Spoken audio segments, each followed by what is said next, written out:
Bon. Bonjour Frédéric. Bonjour. Bienvenue au festival. Merci à toi. Bon Frédéric, tu représentes quoi au festival? Je représente la Fondation de France. Qui est une fondation qui a pour vocation de travailler sur tous les champs de l'intérêt général et accompagner à la création dans les projets philanthropiques, les entrepreneurs, les particuliers, les entreprises qui veulent créer leurs projets. Oui, beaucoup d'exemples. On accompagne des projets d'éducation, des projets d'environnement, d'aide à l'enfance, d'aide à la pauvreté, à la précarité, des projets culturels aussi. C'est à peu près tous les champs de l'intérêt général qui sont couverts par la Fondation de France, mais surtout on a la spécificité d'accompagner chacun sur son projet spécifique et de le mettre en œuvre. Donc de rendre possible le rêve de générosité de n'importe quel particulier ou entrepreneur. Est-ce qu'on peut rappeler la date de création de cette fondation? Elle a été créée en 1969 et c'est une fondation qui a été créée pour dynamiser la générosité des Français et l'initiative privée au service de l'intérêt général, de notre intérêt à tous, des grandes causes. D'accord. Donc tu sais qu'on est ici au sommet des visionnaires, oui, et qu'il y a plusieurs catégories de visionnaires. Donc là du coup, la Fondation de France, bien entendu, on est dans la catégorie fondation. Exactement. Pourquoi c'est important d'avoir une catégorie fondation dans un festival d'entrepreneurs? Les entrepreneurs sont, à mon sens, dans le partage et je crois qu'on a besoin des autres, on a besoin de générosité, on s'accomplit parce qu'on donne aux autres.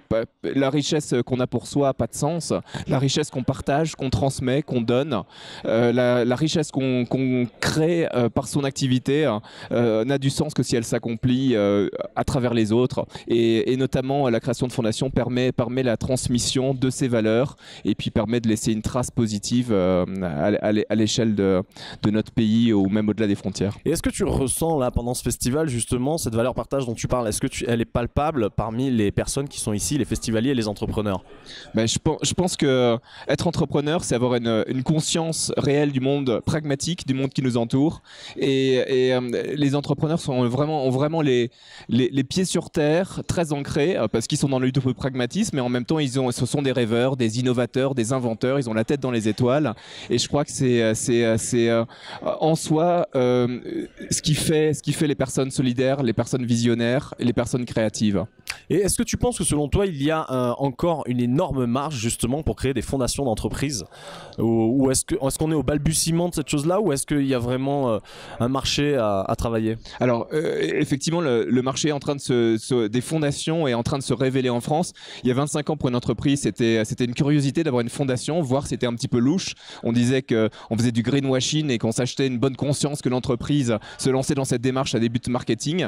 Aujourd'hui, c'est louche pour une grande entreprise. Toutes les entreprises du CAC 40 de ne pas avoir de fondation. Toutes les entreprises du CAC ont une fondation d'entreprise. Et maintenant, les moyennes et petites entreprises s'y mettent. Et c'est un mouvement magnifique. Mais on a encore beaucoup de chemin. Il n'y a que 500 fondations d'entreprise en France.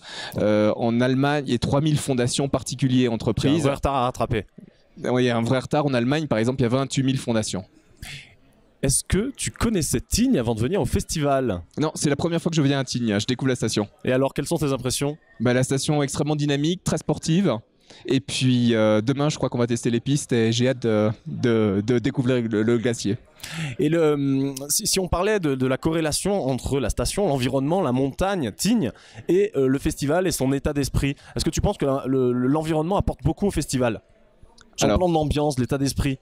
Alors, on est dans une ambiance décontractée, une ambiance sportive. Donc, quand on est dans une station ski, on tombe le masque. On est soi-même, on est sur des valeurs qui sont des valeurs beaucoup plus directes, humaines. Et ça, tu le perçois beaucoup. Et ça, c'est évident.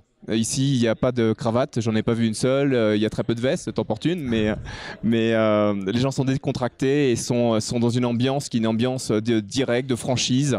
On joue pas les faux semblants. En entreprise, souvent, on a tendance à jouer un rôle de collaborateur, un rôle de salarié, un rôle de patron. Et ici, on oublie tout ça et on est de personne à personne à discuter franchement. Et toi, tu es venu chercher quoi ici très précisément, Frédéric? Lancer un projet de générosité, c'est fait de trois choses. Soit une mauvaise nouvelle, on a un drame dans sa vie et on a envie de créer quelque chose. Soit une très bonne nouvelle, on a reçu d'un coup énormément d'argent et on a envie d'utiliser cet argent pour faire quelque chose. Ou des relations. C'est-à-dire qu'on refait une rencontre et je suis ici pour faire des rencontres et inciter à ce mouvement d'optimisme qui est la création de projets généreux. Super. Eh bien Frédéric, moi je te souhaite une bonne continuation pour ce festival. Merci à toi. Et je te remercie. À bientôt. À bientôt.